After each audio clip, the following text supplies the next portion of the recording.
Bom dia mais uma vez. Eu não falei bom dia para todo mundo, alguns chegaram enquanto a gente estava cantando. Para quem não sabe, né, nós estamos no meio de uma série discutindo a carta que Paulo escreveu aos Gálatas. Primeira carta que Paulo escreveu. Então, se você chegou no bonde andando, essa já é a sexta mensagem da série. Você fala assim, mas eu vou perder. Não vai não, porque hoje... Vou te ver aqui, cara. Tô com saudade de você. Uma vez a cada 3 vezes ele aparece na igreja. Brincadeira. Rafael, eu tô ocupado no Rio. Nem reparei se tá mais magro. Enfim. Sempre é bom elogiar as pessoas que estão mais magras. Nós estamos no meio de uma série de Gálatas. Viajei na maionese, nem sei onde que eu fui. No meio de uma série de Gálatas. E Gálatas foi a primeira carta que Paulo escreveu. E tem muito teor teológico. Nós já estamos na sexta mensagem. Se você não conseguiu assistir nenhuma antes, está tudo no YouTube. Tem sido muito bom. Desde a primeira mensagem até a mensagem de domingo passado que o Wellington pregou. E toda vez que o Wellington prega, todo mundo gosta. E ao mesmo tempo é difícil pregar depois do Wellington. Eu fico assim... se eu pudesse, se o Wellington tivesse disponibilidade, eu falava para ele pregar todo domingo. Porque a gente ia todo domingo se deleitar com o jeito dele pregar, com a paixão dele pregar. E é difícil falar depois do Wellington, mas eu vou tentar. Hoje, infelizmente, sou eu que prego. Na semana que vem tem um outro pregador surpresa para vocês. Mas ele falou um negócio interessante no domingo passado, que eu queria começar a mensagem com essa ideia. É uma ideia que muita gente não gosta de falar a respeito, mas eu acho que tem tudo a ver com o contexto que nós estamos vivendo. Ele falou sobre moralidade.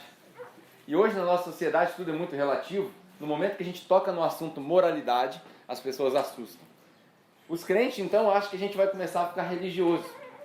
Mas ele falou muito bem sobre moralidade. E eu trouxe uma ferramenta para fazer uma brincadeira saudável com vocês. Eu queria pegar um espelho grandão, né? Mas, enfim, não tem jeito. Daí da onde você está, eu quero te pedir para você fazer um exercício. Acha você aqui, ó. Se você conseguir, acha você aqui.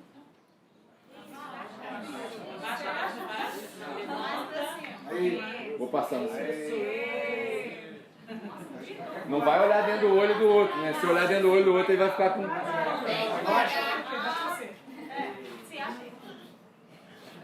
Enfim. Acha você aqui e concentra nisso daqui. Presta bem atenção. Não vale olhar dentro do olho do outro, porque senão ele vai ficar com vergonha. Olhando para isso daqui, eu vou te convidar a refletir no versículo que a gente vai falar hoje nessa mensagem. O versículo é Gálatas 2:20. Você não precisa nem abrir na sua Bíblia, que todo mundo conhece esse versículo. Se você não conhece, provavelmente você já ouviu. Quando Paulo fala, eu fui crucificado com Cristo. Já não vivo eu, mas Cristo vive em mim. E a vida que eu vivo agora na carne, eu vivo pela fé no Filho de Deus que se entregou por mim. Será que você consegue recitar esse versículo olhando dentro do seu olho de verdade? Será que você consegue olhar para cá e falar assim, não sou eu que vivo mais? Será que você consegue refletir bem lá no fundo, porque a única pessoa que a gente não consegue mentir é para nós mesmos? Será que você consegue olhar aqui e falar assim, é Cristo que vive em mim? Não sou mais eu fui crucificado. É Cristo que vive em mim. Faz esse exercício. Isso aqui é só uma ilustração, mas chega na sua casa, olha bem lá no espelho do banheiro, do quarto que você tem, e pergunta se é Cristo que vive ou se você continua vivo. Com essa ideia de Gálatas 2:20, que nós vamos explorar hoje, é que eu quero tirar algumas lições desse versículo. Porque muita gente, a gente repete o versículo, e a gente diz, eu fui crucificado. Mas muitos de nós, eu acredito que na experiência da conversão, nós não morremos. A gente entrou em coma. A gente teve uma experiência de conversão, seja lá onde e como, e aí a gente entrou em coma. O nosso eu, o velho eu, entrou em coma. E aí, dependendo das circunstâncias que a gente vive, a gente acha um desfibrilador espiritual, e aí a gente acorda o moribundo. Casal, no meio de uma briga, de repente você se vê falando alto com a esposa. É o velho homem. Ele acordou. Ele ressuscitou. Igual Lázaro, saiu de dentro da tumba, cheio de... Aí ele ressuscitou. Por quê? Porque a gente não morreu de fato. Na maioria dos casos, a maioria dos cristãos que eu conheço, que se dizem cristãos, eles não morreram para eles mesmos. No máximo, entrou em coma. Alguns não entrou nem em coma, entrou só em repouso. E esse versículo é desafiador para nós. Não tem como a gente ler isso que a gente leu e pensar, bom, se eu morri, como é que continuam as práticas do velho homem? Parece que a gente é o crente da família Adams. Quem lembra da família Adams aqui? Que morreu, mas não morreu? Tá morto, mas não tá? É o velho homem Ghost, né, daquele filme Ghost, que ele morreu, mas ele não quer ir embora. Ele fica aqui tentando conversar com a gente o tempo todo. Esse é o crente que a gente está vivendo hoje. Esse é o cristão dessa modernidade nossa. A gente diz que foi crucificado, mas na verdade nós não fomos crucificados nada. Mas como que você sabe disso, Pedro? Você está julgando as pessoas? Tô. Não vou ser hipócrita falar para você que eu não estou julgando. Claro que eu estou. Cada vez que eu olho para vocês assim, ó, eu tenho um julgamento que já foi feito na minha mente. E esse julgamento não é de tudo errado, embora a gente não deva... Quando Paulo fala que a gente não deve julgar as pessoas, ele está falando lá do mundo, que não entendeu. Mas nós, que se dizem cristãos, a gente tem que cobrar um do outro. Senão, essa religião nossa não vale de nada. E aí, a única forma que a gente tem de cobrar um do outro é o que a gente vê do lado de fora. Porque eu não vivo com você na sua casa todo dia. Eu não sei como você trata a sua esposa. Eu não conheço você no íntimo. Então, tudo que eu tenho para te julgar e você tem para me julgar é o exterior. E é engraçado que Paulo, o mesmo autor de Gálatas, ele escreve em várias cartas, várias recomendações comportamentais. Tudo bem que o cristianismo não é uma religião de transformação comportamental. Não. Ele trata de uma regeneração interior primeiro. Mas Paulo dá várias recomendações comportamentais. E aí eu tinha um pastor, quando eu morei na Nova Zelândia, que ele dizia uma frase interessante. Ele fala que a Bíblia explica a Bíblia. Você não precisa recorrer a outros livros, outras coisas, não. A Bíblia explica a própria Bíblia. Nós estamos no versículo de Gálatas e eu quero ler contigo uma outra passagem em Colossenses. Uma passagem um pouco mais extensa, no capítulo 3, que vai explicar o que eu posso chamar de padrão comportamental do cristão. Todo cristão tem que ter um padrão comportamental. Se você não entendeu ainda a sua salvação, se você não sabe o que é essa regeneração, pelo menos você tem uma cola aqui. Se você fosse fazer uma prova, você tem uma colinha. Colossenses, capítulo 3. Eu vou ler do versículo 1 até o versículo 17. Nesses versículos, embora um texto um pouco grande, você vai ver um padrão comportamental para você imitar. É sua cola espiritual. Colossenses, capítulo 3, versículo 1 até o 17. Olha o que Paulo fala. Portanto, irmãos, já concluindo do capítulo 1 e 2 que ele fala, já que vocês ressuscitaram com Cristo, e quem ressuscita precisa morrer, certo? Então, grava essa que a gente está falando. Já que vocês ressuscitaram com Cristo, procure as coisas que são do alto, onde Cristo está assentado à direita de Deus. Mantenham o pensamento nas coisas do alto, e não nas coisas terrenas. Pois vocês, o quê? Morreram. Vocês morreram. E agora a sua vida está escondida com Cristo em Deus. Quando Cristo, que é a sua vida, for manifestado, então vocês também serão manifestados com Ele em glória. E assim façam... Todo mundo já perdeu a leitura. E assim façam morrer. É a mesma palavra que está em Efésios, necros, necrosado, podre. E assim façam morrer tudo. Quantas vezes eu já brinquei aqui? Tudo em grego é? Tudo. Então, ó, assim façam morrer tudo que pertence à natureza terrena de vocês. E aí ele dá uma lista. Imoralidade sexual, impureza, paixão, desejos maus, ganância, que é a idolatria. É por causa dessas coisas que vem a ira de Deus sobre os que vivem em desobediência. Todo mundo que vive na prática dessas coisas, e essa lista aqui não é exaustiva, tem muito mais, mas todo mundo que vive na prática sem se arrepender, continua fazendo essas coisas, ele vive em desobediência, ainda que inconsciente, ele vive em desobediência. E o que você faz com criança desobediente? Corrige. Aqui está a correção, o padrão. Vivem em desobediência, as quais vocês praticavam no passado, quando costumavam viver nelas. Mas agora, abandonem todas essas coisas. Ira, vou falar de novo. Ira,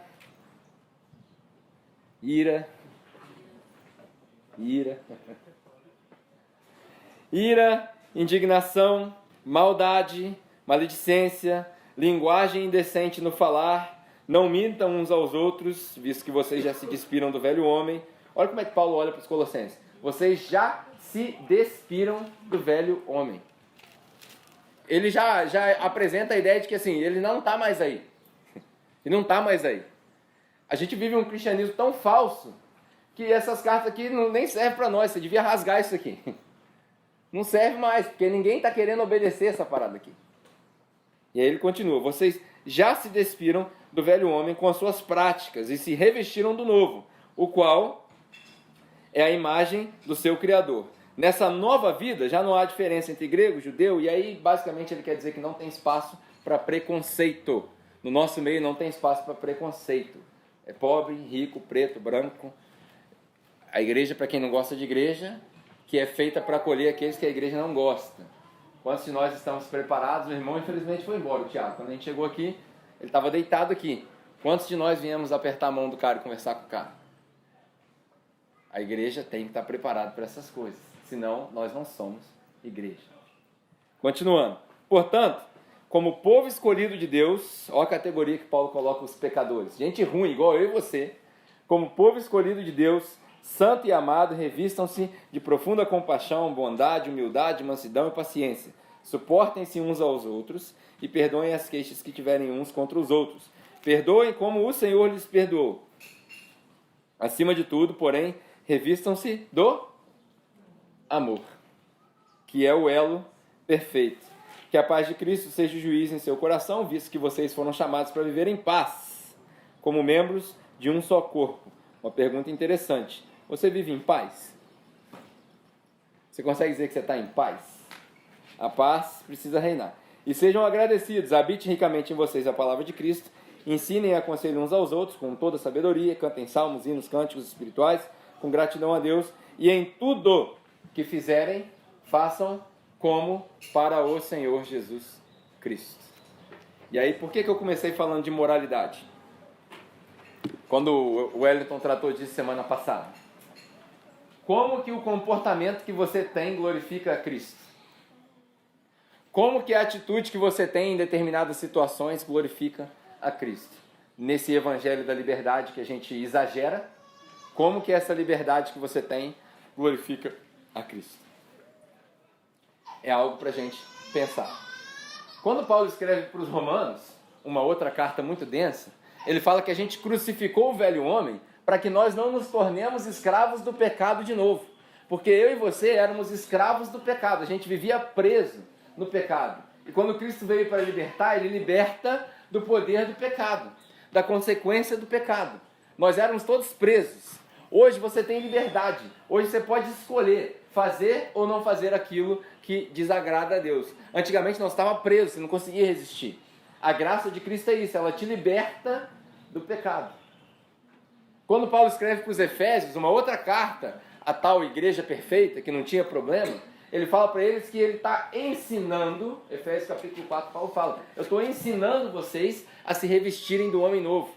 Ou seja, toda vez que a gente se reúne aqui, embora a gente não tenha tempo para ensinar o evangelho inteiro, isso daqui é uma oportunidade para você aprender a se revestir do homem novo. É didática. É através da palavra que é pregada aqui que você vai aprendendo a colocar o homem novo em prática. É através da palavra que te confronta aqui que você percebe que se não tem mudança exterior, é porque não teve mudança interior. Se você não tem frutos do lado de fora, é porque a semente não germinou. Nenhuma árvore dá fruto se a semente não estiver viva.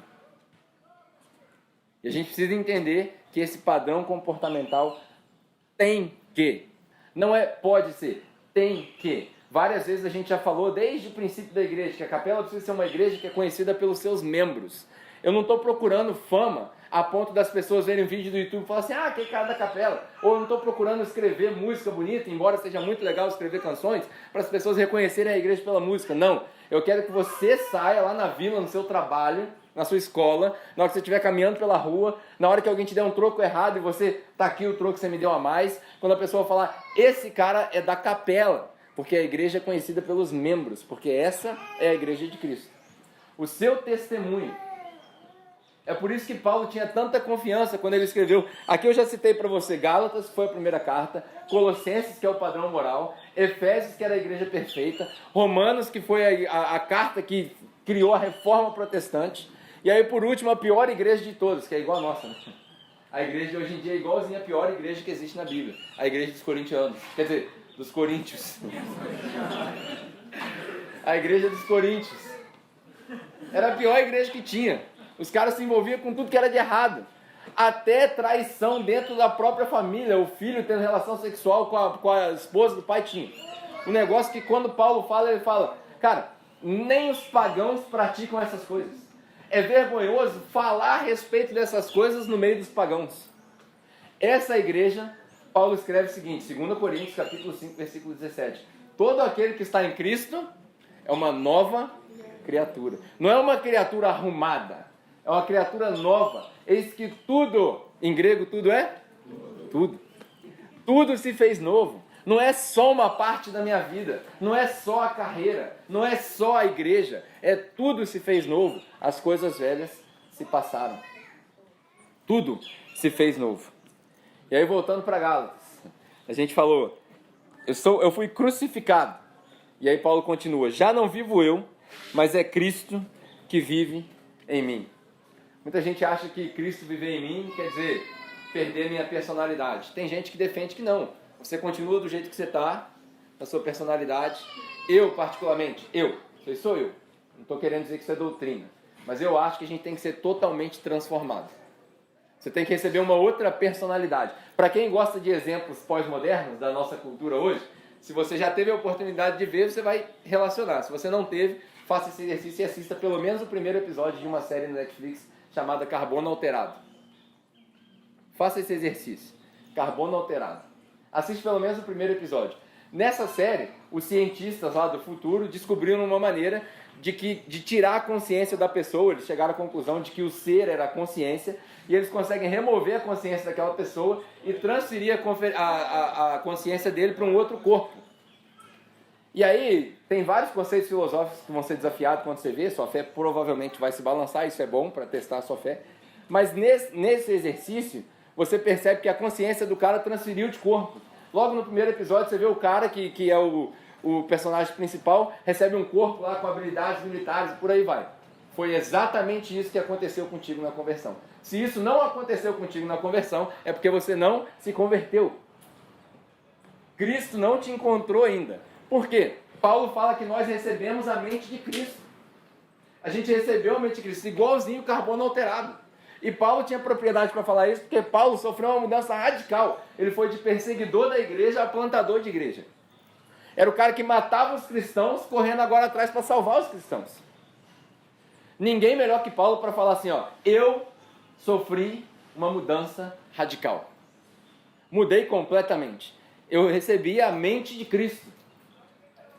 E se Paulo recebeu a mente de Cristo, ele fala que nós também recebemos a mente de Cristo. Nós também. Isso é 1 Coríntios, no capítulo 2 ele fala isso. E aí nós não vivemos mais, mas Cristo vive em mim. Já não vivo eu, mas Cristo vive em mim. Olha que interessante, eu não sei se você já parou para pensar nisso, mas nos nossos dias, as pessoas pensam que Cristo vive para ele, que é verdade, que Cristo vive por ele, que também é verdade, que Cristo vive através dele, os humanistas falam, aí eu tenho que ser o Cristo para as outras pessoas, que também é verdade. Só que nenhuma dessas afirmações é verdade sozinha. E o pior de tudo é o seguinte, se Cristo vive para você, por você e através de você, mas não vive em você, tudo isso é mentira. Tudo isso é mentira. Porque o principal e mais difícil é Cristo vive em mim. Começa em mim. É muito fácil eu apontar o dedo e falar assim, você tem que fazer assim na sua casa. Você tem que tratar assim seu marido, sua esposa. Você, é muito fácil apontar o dedo. Difícil é você se humilhar e falar assim, não, tem que começar comigo. Se não começar comigo, em mim, não adianta nada através de mim. Porque vai passar tudo quebrado. Aí as pessoas vão ter uma ideia errada do Cristo, que é o que está acontecendo hoje. Nós estamos vendendo Jesus em prateleira de supermercado, concorrendo com outras religiões, para ver quem dá mais. É leilão gospel. Isso não funciona, cara. As pessoas têm que ver Cristo transparente em você. Se elas não verem, elas estão vendo o Cristo errado. E a gente aprendeu aqui que Cristo mais qualquer coisa é igual a nada. Não serve. É só Cristo. Então a gente tem que receber a mente de Cristo e a gente tem que entender que Ele vive em mim. Já não vivo eu, mas Cristo que vive em mim. E a vida que eu vivo, Paulo fala, a vida que eu vivo na carne agora, essa minha vida aqui, nesse tempo presente, porque Paulo falou, para mim era melhor morrer. Eu preferia ir estar com Deus do que estar aqui com vocês. Mas se eu estou aqui é porque tem alguma razão. Alguma coisa de boa tem que acontecer para vocês. Então, já que eu estou aqui, essa vida que eu vivo na carne, eu vivo pela fé no Filho de Deus. Não tem outra maneira de viver a vida, pelo menos a vida cristã. Da mesma maneira que você precisa de ar, é uma coincidência interessante, né? Você precisa de oxigênio para respirar, de ar. Na Bíblia, o Espírito Santo, a palavra pneuma, significa vento. Deve ser uma coincidência proposital. Você precisa.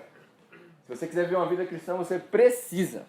Não é uma opção, é uma necessidade. Se a sua vida não depende do Espírito Santo, na hora que você acordar, fala assim, hoje eu não tenho saída se não for o Espírito Santo. Provavelmente você está numa situação onde você é autossuficiente. Autossuficiência é a pior coisa que pode acontecer contigo. Pior coisa. Esse dia eu estava brincando com meu pai de manhã, né? Falei, pai, imagina se você acordasse e você tivesse todos os seus problemas resolvidos. Nenhuma conta para pagar. Imagina como é que a vida ia ser. Aí, a resposta natural de qualquer pessoa, a vida ia ser uma beleza. Eu falei, a vida ia ser uma bosta. Não tem emoção no negócio, não tem um desafio, pô, vou ter que fazer essa, fazer aquela, vou ter que me virar aqui. Lógico que isso aí é uma proporção muito pequena comparado com a salvação de Cristo. Mas se a sua vida não depende do Espírito Santo, você está numa situação muito complicada. A vida que eu vivo pela fé no Filho de Deus. E aí é muito legal, a gente está acostumado, e eu acho que mal acostumado, a falar de graça o tempo todo. A graça é fantástica, a graça é linda, não preciso fazer nada. Não tem nada que eu faço que vai fazer eu perder minha salvação. Não tem nada que eu faço que eu possa ganhar minha salvação. E eu mesmo já falei isso aqui várias vezes. Isso é verdade mesmo. Deus não está condicionado às suas atitudes. Isso é fantástico, lindo, maravilhoso. Mas a gente acabou criando um monstro. O monstro do cristianismo irresponsável. O que é o irresponsável? Você chamar alguém de irresponsável. É o cara que não responde pelos seus atos. É o cara que professa a fé em Cristo, se a gente estiver falando de fé. Eu professo minha fé em Cristo, mas aí eu vou pro bar, eu encho a cara, eu caio lá deitadão, lá babando na calçada. Aí chega um irmão para me cobrar, irmão, isso não é um comportamento propício cristão. Aí você fala assim, isso aí não vou responder por isso. Esquece aí, famoso, tem nada a ver. Tem nada a ver. Minha mulher está muito chata em casa, já estou casada há muito tempo e eu vou arrumar outra. Aí você vai, irmão, eu sei que as situações são difíceis e tem que, né, a gente tem que sempre lutar pelo casamento, mas as circunstâncias são diferentes. Vai ter gente que vai acabar divorciada mesmo. Isso aí é um negócio que é difícil falar na igreja, é um tabu na igreja, porque as pessoas vão falar assim, mas não pode. Como não pode, cara? Você vai forçar a pessoa a viver lá, ninguém pode forçar ninguém a fazer nada. Eu já descobri que ninguém muda ninguém, você que se muda. Então você tem que querer, e se você não quer, não tem nada que a gente possa fazer, mas chegou na circunstância, como é que você vai fazer? E aí você vai tentar aconselhar o cara vem e fala assim, não se mete isso não, que isso aí não é da sua conta. Como não é da minha conta? Como que não é da sua conta? Que cristianismo é esse? Que comunidade é essa que a gente não tem liberdade de chamar a atenção um do outro? Não serve então. Pelo menos não é o que Jesus pregou. Não é o que ele pregou.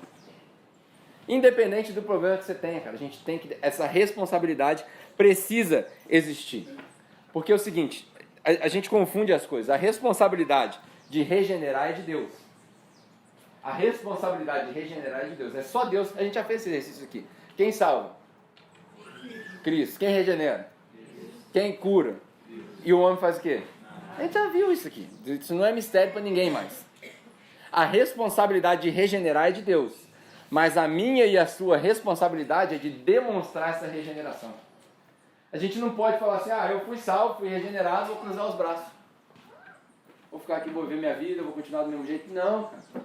Não é isso. A nossa responsabilidade é de demonstrar essa regeneração. Por quê? Porque só através dos frutos, que a gente só vê do lado de fora, é que as pessoas vão entender a semente que está na árvore. As pessoas só vão entender o Cristo de verdade quando elas olharem para você e falar, cara, você é o exemplo para mim. É isso. É isso aí que eu quero. Quando as pessoas verem em você, aí elas vão conseguir enxergar o espiritual. É um absurdo a gente crer que a pessoa vai conseguir amar a Deus se não consegue amar o próximo que está aqui do nosso lado. Isso é um absurdo. É um absurdo a gente acreditar que alguém vai crer num Cristo que ela não vê, se ela não consegue ver nem em você o resultado da conversão. Não vai rolar. A responsabilidade de regenerar é de Deus, mas a nossa responsabilidade é de demonstrar essa regeneração. O problema de hoje, o desafio de hoje, é que a gente não consegue aceitar que regeneração sem transformação é enganação. Regeneração sem transformação é enganação. Se você acha que você foi regenerado, mas não tem transformação, você foi enganado. E aí das duas, uma. Eu tirei esse dia, essa mensagem, para a gente resolver isso. Das duas, uma. Ou você não recebeu o Cristo, o que é muito provável. Tá cheio aqui, ó. A maioria da galera que frequentava a igreja, que ouvia palavras, não entendeu nada. Quantos testemunhos eu já recebi de pessoas que vieram para mim e falaram assim, cara, eu passei 15 anos na igreja e agora que caiu minha ficha. Isso é normal. Aqui, pelo menos, é normal. Talvez você não tenha, de fato, recebido o Cristo. Você recebeu um teatro, alguma coisa. Você foi enganado. Ou, a outra hipótese, é que o Deus que eu estou pregando não é Deus nada. Eu estou disposto a assumir essa possibilidade se você assumir a primeira possibilidade. Pode ser que eu esteja errado. Pode ser que esse Deus maravilhoso, essa graça maravilhosa, o Cristo que morreu para perdoar os nossos pecados, seja tudo mentira. Pode ser. Mas se eu tiver certo, aí a gente vai ter que chegar numa conclusão. Se você concordar comigo que Deus é Deus e que Cristo é Cristo, então ou você muda ou você rala. Várias vezes eu já falei isso aqui já. Ou você muda ou você rala. Cansei, mano. Cansei. Não tem porquê. E é isso mesmo que eu estou falando. As pessoas falam, você vai mandar as pessoas embora. É isso mesmo. Você prejudica o trabalho. A pessoa que não tem mudança externa. Mas você tem que esperar a velocidade e tal. Pô, todo mundo aqui tem mais de 30 anos já. Mano. Na moral, se o chefe chegar para você e falar assim, você tem que fazer, você vai fazer, senão você vai ser mandado embora. A gente dá mais valor para o trabalho, para a carteira assinada, para o salário que recebe no fim do mês que Cristo. O próprio Cristo falou, vocês não têm que temer o diabo, vocês têm que temer aquele que tem o poder de colocar vocês no inferno pro resto da vida. Esse é Deus que ele está falando. Olha a gravidade da parada. A gente vive uma vida onde a gente não leva em consideração que Deus está aí sentado do seu lado. A gente não leva em consideração que o Espírito Santo se propôs a habitar dentro de você e a gente vive na vida banal. Mano, desiste. Desiste, cara. Rasga sua Bíblia, vai viver a vida.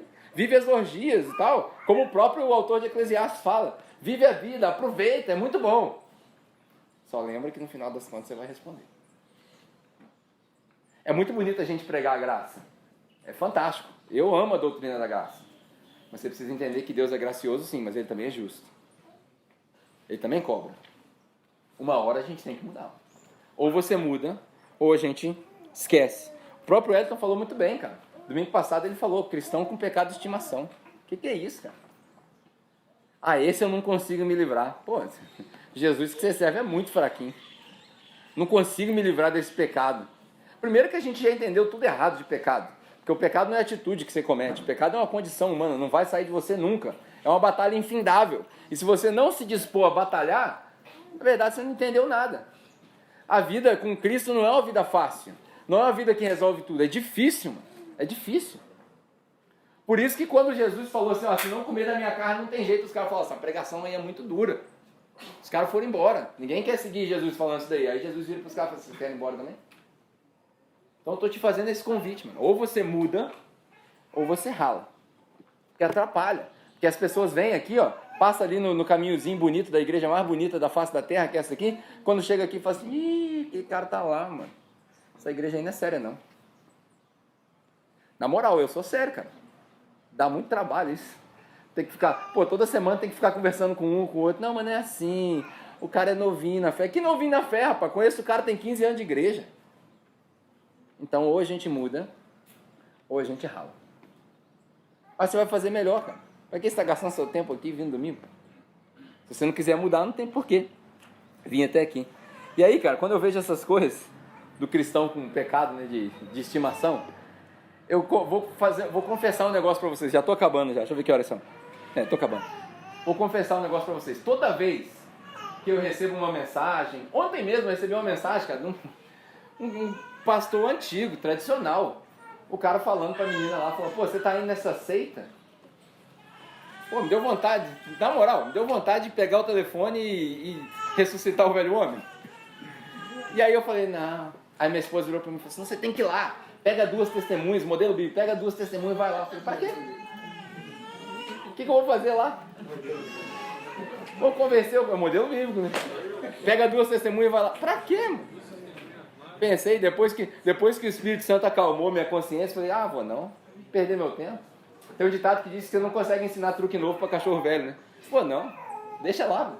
Deixa os caras bater boca, deixa o pessoal falando, não tem problema. Eu tô com a consciência limpa. Eu não tenho do que esconder. E aí o Wellington falando do pecado de estimação, cara, toda vez que eu vejo uma mensagem dessa, ou alguém reclama de outra pessoa e tal, primeira reação que eu tenho é raiva. Confesso pra você que, tem gente aqui que eu ainda não conheço pessoalmente, mas 90% de vocês eu já tive raiva. Pelo menos uma vez na semana eu tenho raiva de vocês. Vocês, no plural. Pelo menos uma vez na semana eu falo, não é possível que o cara tá fazendo isso, cara, não é possível. Aí eu pego o telefone e já ponho no descar já. Aí eu penso bem, depois da raiva, eu fico com pena. Que é um sentimento muito ruim você ter pelas pessoas, pena. Coitado do cara. Mas aí, depois eu saio da minha soberba, porque eu também sou soberbo. Eu saio da minha soberba e eu falo, começa a despertar um negócio que chama compaixão, que é eu sentir o que o cara sente. Será que o cara não está cego?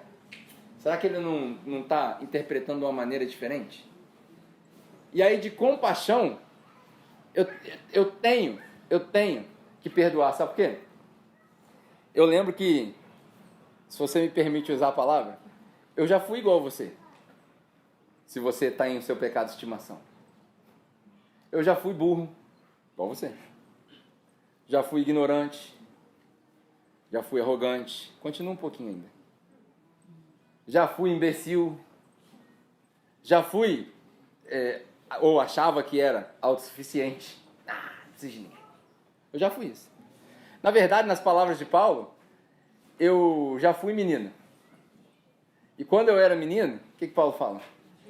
Eu pensava como menino, eu agia como menino, respondia como menino para as pessoas. Mas aí, de repente, um dia eu percebi que eu cresci. E aí, quando eu cresci, eu deixei as meninices de lado. Não tem tempo mais para meninice. O problema do nosso meio é que tem muita gente insistindo nas coisas elementares. Está querendo bater boca de coisas elementares. Tem gente que tem anos e anos e anos de caminhada com Cristo e insiste em tomar só leite. Só leitinho, só todinho, só macinho, só papinha. Mano, desiste, cara. Desiste. Vamos comer churrasco. Vamos comer picanha. Vamos mastigar a parada. Vamos para as coisas difíceis. Vamos parar com as picuinhas de... ele me tratou mal. Mano, engole seco. Você não resolveu casar? Engole seco, conserte seu casamento em casa. Isso não é um negócio que você precisa de aconselhamento pastoral. Sabe por que você precisa de aconselhamento pastoral? Quando você achar alguém que está se cortando, que perdeu a perspectiva da vida. Isso é aconselhamento pastoral. Aconselhamento pastoral de, minha mulher me xingou. Mano, você discute os dois aí, bate papo, vai pra cama, transa de noite, acabou o problema. É assim que resolve o problema de casal, cara. Discute, cospe um na cara do outro, discutindo, só não levanta a mão. Homem, eu machista de novo falando. Se eu souber que você levantou a mão para sua mulher, eu junto os cabra-macho aqui da igreja, descemos o cacete e depois a gente pede perdão. Não tem desculpa, mano. Você não levanta a mão pra sua mulher. A mulher vai te dar uns tapas mesmo, porque a mulher perde controle. Você aguenta. Você aguenta. Começou a agressão, começou a perder respeito. Daí você respira fundo. Sabe por quê? Em Efésios capítulo 5, vamos fazer um adendo aqui. Ó, tem até um efeito especial agora aqui. Caramba, espiritualizou mesmo o negócio aqui. Com uma música de fundo, efeito especial. Valeu. O pessoal da câmera não vai entender nada, porque tem umas bolinhas de sabão aqui passando. Efésios capítulo 5, olha que interessante. Primeiro ele fala com os maridos. Que o marido tem que morrer como Cristo morreu pela igreja. Já falei aqui várias vezes, tem que pensar em suicídio antes de pensar em divórcio.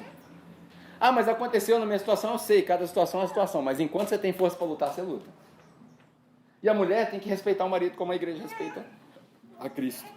Só que a igreja não respeita a Cristo se Cristo não morrer pela igreja. Então, enquanto você não morrer, mano, problema de casamento, o problema é sempre no homem. Sempre conosco aqui, ó. A gente tem que assumir a responsabilidade. Porque se você mudar, a mulher muda. Agora, se você não mudar, mano, pode esquecer, ela vai embora. Porque ela precisa de você. Da mesma maneira que o Cristo é o porto seguro da igreja, o homem é o porto seguro do casamento. Ela precisa de você. Não sei nem porque eu falei isso, foi em outra parada. Mas a gente precisa de transformação. Chega de comer leite. Chega de coisas elementares. Ó, o Ravi que quer leite. Enfim. Última coisa que eu quero falar para vocês, pra gente fechar essa de Gálatas 2. Se você, de repente você está percebendo essas mensagens, está ouvindo as mensagens, essas mensagens estão falando comigo.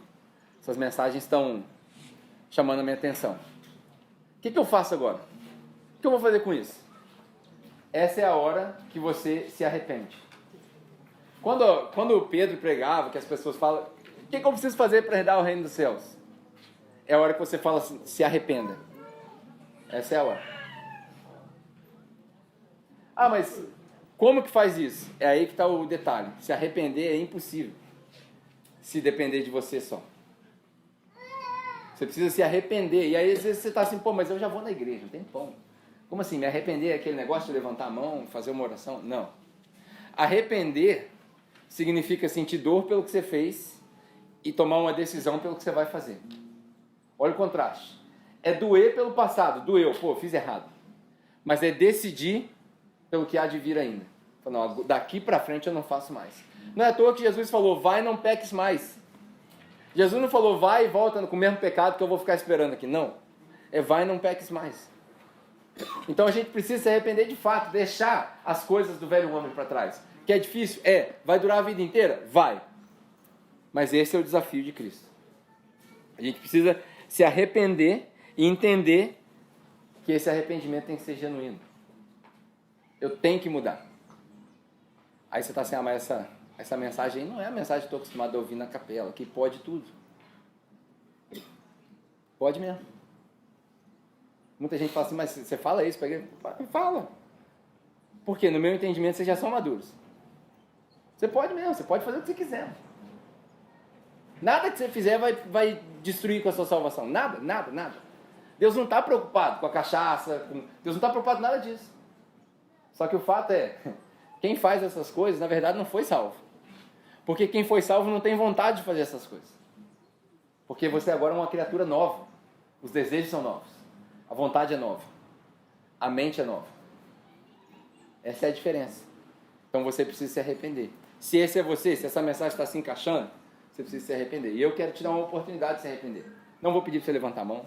Não vou pedir para você vir aqui na frente, como a gente faz em outros contextos. Você não precisa disso. Porque você não está se arrependendo para mim. Você está se arrependendo para Deus. E aí eu quero te dar um tempo para pensar. Enquanto você pensa, eu pedi para a Rebeca cantar uma música que tem tudo a ver com a atitude de se arrepender. Que fala sobre arrependimento. E aí, enquanto ela canta, antes da gente orar, gostaria que você refletisse aí no seu lugar mesmo. Você pode fechar os seus olhos se você quiser, se você não quiser, também fica à vontade. Mas pensa, será que eu já me arrependi? E se você não se arrependeu, hoje é a sua oportunidade. E aí no final eu quero orar com você.